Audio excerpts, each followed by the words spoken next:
রাসূলুল্লাহ সাল্লাল্লাহু আলাইহি ওয়াসাল্লাম তিনি বলেছেন যে আমাকে জিবরিলকে দেখানো হলো যে জিবরিলের ছিল 600টি ডানা। কত ডানা? 600 ডানা। এবং এর প্রত্যেকটা ডানার ব্যাপ্তি হলো পৃথিবীর পূর্ব থেকে পশ্চিম পর্যন্ত। তো এই ব্যাপ্তি নিয়ে জিবরিল আমিন আলাইহিস সালাতু ওয়াস সালাম রাসূলুল্লাহ সাল্লাল্লাহু আলাইহি ওয়াসাল্লামের কাছে আসলেন এবং এসে তাকে ইলমে ওহীর যাত্রা শুরু করলেন। তিনি বললেন তুমি পড়ো। এটা তো আপনারা জানেন সকলে। রাসূল সাল্লাল্লাহু আলাইহি ওয়াসাল্লাম বললেন আমি তো পড়তে জানি না। এভাবে 3 বার রাসূল সাল্লাল্লাহু আলাইহি ওয়াসাল্লামকে পড়ার জন্য বললেন এবং চেপে ধরলেন, চাপ দিয়ে ধরলেন তাকে। এই শক্ত করে যে ধরলেন, রাসূল সাল্লাল্লাহু আলাইহি ওয়াসাল্লাম তো খুব ভয় পাচ্ছিলেন, এটা আপনারা জানেন। রাসূল খুবই ভয় পাচ্ছিলেন। তৃতীয়বার যখন তাকে চাপ দেওয়া হলো তখন রাসূলুল্লাহ সাল্লাল্লাহু আলাইহি ওয়াসাল্লাম এবার তৃতীয় চাপের পরে তিনি বললেন তুমি পড়ো ইকরা বিসমি রাব্বিকাল্লাযী খালাক খালাকাল ইনসানা মিন আলাক ইকরা রাব্বুকাল আকরাম আল্লাযী আল্লামা বিল কলম আল্লামাল ইনসানা মা লাম ইয়ালাম। এটি হচ্ছে মূলত সূরাতুল আলাকের প্রথম আয়াতগুলো। এগুলোর মাধ্যমে রাসূল সাল্লাল্লাহু আলাইহি ওয়াসাল্লামের কাছে ওহীর যাত্রা শুরু হয়ে যায়। এখানে আরেকটা ব্যাপার আমাদের জেনে নেওয়া দরকার। রাসূলুল্লাহ সাল্লাল্লাহু আলাইহি ওয়াসাল্লাম নবুয়তের জিন্দেগীর 40 বছরে আগে যতগুলো কাজ করেছেন, এই কাজগুলো মানা আমাদের জন্য আবশ্যক নয়। আমাদের জন্য কি নয়? আবশ্যক নয়। তবে কোনো ব্যক্তি যদি এগুলোকে নমুনা হিসেবে গ্রহণ করতে চান তাহলে করতে পারেন, কোনো অসুবিধা নেই। কিন্তু আবশ্যক এক জিনিস, আর একটা হচ্ছে গ্রহণ করা, নমুনা হিসেবে গ্রহণ করা আরেক জিনিস। একটা হলো আপনাকে মানতে আমার ভালো লাগে তাই মানি, আর একটা হলো মানতেই হবে। দুটি কি এক? দুটি কিন্তু এক নয়। এই জন্য এই বিতর্কের দিকে আমাদের যাওয়ার দরকার নেই। রাসূলুল্লাহ সাল্লাল্লাহু আলাইহি ওয়াসাল্লাম সুতরাং নবুয়তের আগে যে কাজগুলো করেছেন এই কাজগুলো আমাদের জন্য মানা আবশ্যক নয়, কেউ চাইলে মানতে পারেন বাস। কারণ আমাদের জন্য প্রশ্নের জায়গাটা হবে নবুয়ত পরবর্তী জিন্দেগি, নবুয়তের পরের সময়গুলো মূলত আমাদের জন্য গ্রহণ করবার বা আমাদের পালন করবার বিষয় তার সাথে যুক্ত বা সম্পৃক্ত। সুতরাং আমরা এই বিষয়গুলো মনে রাখতে হবে। আর একটা কথা এটির সাথে মনে রাখতে হবে, সেটা হলো এই আল্লাহ নবী সাল্লাল্লাহু আলাইহি ওয়াসাল্লামের কাছে নবুয়ত আসার আগে তিনি কি সবকিছু জানতেন? সবকিছু বলতে পারতেন? এখন আমরা যদি এটা বলি যে উনি তো একদম জন্মের পর থেকেই নবী ছিলেন, তাহলে এই কথাটা অসুন্দর হবে না? এটা তো সঠিক হলো না। বিষয় হচ্ছে তিনি নবুয়ত পাওয়ার পরে তিনি নবী হলেন এবং আল্লাহ তাআলা তার নবীকে বলছেন, কি কথা বলেছেন?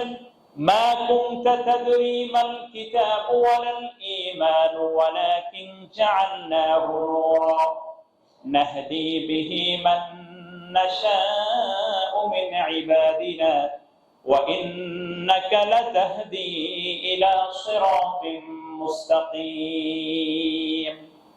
আল্লাহ তাআলা তার কাছে ওহী দিয়েছেন, ওয়া কাযালিকা আওহাইনা ইলাইকা রূহাম মিন আমরিনা, হে নবী আমি আমার পক্ষ থেকে তোমাকে ওহী দিয়েছি। রূহ, এই রূহ মানে হচ্ছে প্রাণ সত্তা।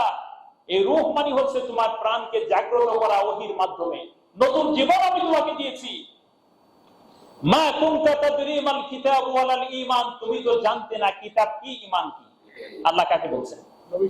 রাসূলুল্লাহ সাল্লাল্লাহু আলাইহি ওয়াসাল্লামকে বলছেন যে তুমি কিন্তু জানতে না কোনটি কিতাব কোনটি ঈমান, এটা তুমি জানতে না। ওয়ালাকিন জাআলনাহু নূরা, আমি এটাকে নূর হিসেবে দিয়েছি, আমি নূর করেছি। কেন নূর করেছি? নাহদি বিহি মান নাশাউ মিন ইবাদিনা। দেখেন এখানে একটা মজার ব্যাপার হলো যে আল্লাহ রাব্বুল আলামিন নবীকে বলছেন আমি তোমাকে নূর দিয়েছি, আবার পরে তিনি বললেন যে এই নূর দিয়ে পথ দেখাই আমি আল্লাহ। সুবহানাল্লাহ। অর্থাৎ নবী কিন্তু কোন মানুষকে শুধু পথ দেখাতে পারতেন মাত্র, প্রকৃত হেদায়েত দিতে পারতেন না। প্রকৃত হেদায়েত আসে কার কাছ থেকে? তাহলে নবীরা যদি না পারেন আমরা তো পারবো? আমরা কি পারবো? কোন ব্যক্তির ওয়াজেই সব ভালো হয়ে যাবে? এটা খুবই অবাস্তব কথা। আমরা পথ দেখাতে পারি, আমরা বলে দিতে পারি এটা হলো পথ, কিন্তু গন্তব্যে পৌঁছতে হবে আপনার প্রচেষ্টায় কবুল হয়ে যাবে আল্লাহর পক্ষ থেকে। কারণ কোন নবীর দায়িত্বই ছিল না কোন মানুষকে একেবারে হেদায়েতের পরিপূর্ণ মানজিলে পৌঁছে দেওয়া। উনি প্রচেষ্টা চালিয়েছেন। এ কারণেই আল্লাহ তাআলা বলেছেন যে হে নবী তুমি যাকে ইচ্ছা তাকেই তুমি সঠিক পথ দেখাতে পারবে না।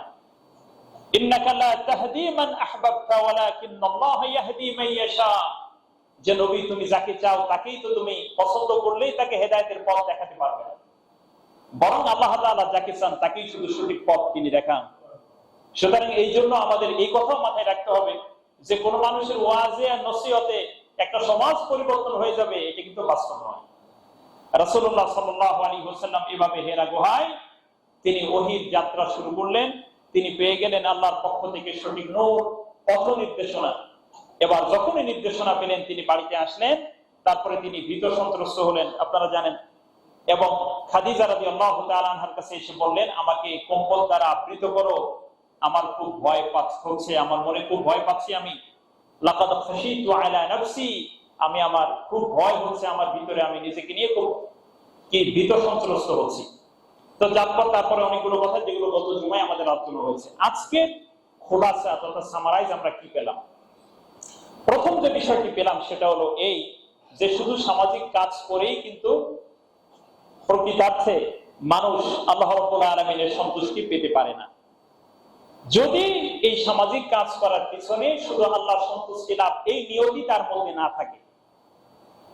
দ্বিতীয় যে বিষয়টি পেলাম, রাসূলুল্লাহ সাল্লাল্লাহু আলাইহি ওয়াসাল্লাম নবুয়ত লাভের আগে যতগুলো কাজ করেছেন কোন কাজই কিন্তু সমাজ সংস্কারমূলক কাজে রাসূল সফল হতে পারেন। তৃতীয় বিষয় হচ্ছে নবী সাল্লাল্লাহু আলাইহি ওয়াসাল্লাম ওহী প্রাপ্ত হওয়ার আগ পর্যন্ত যতগুলো কাজ করেছেন কোন কাজই আমাদের জন্য পালন করা আবশ্যক নয়, ইচ্ছা করলে করতে পারে। ঠিক আছে? আল্লাহ রাব্বুল আলামিন আমাদের সকলকে এই বিষয়গুলো উপলব্ধি করার তৌফিক দান করুন।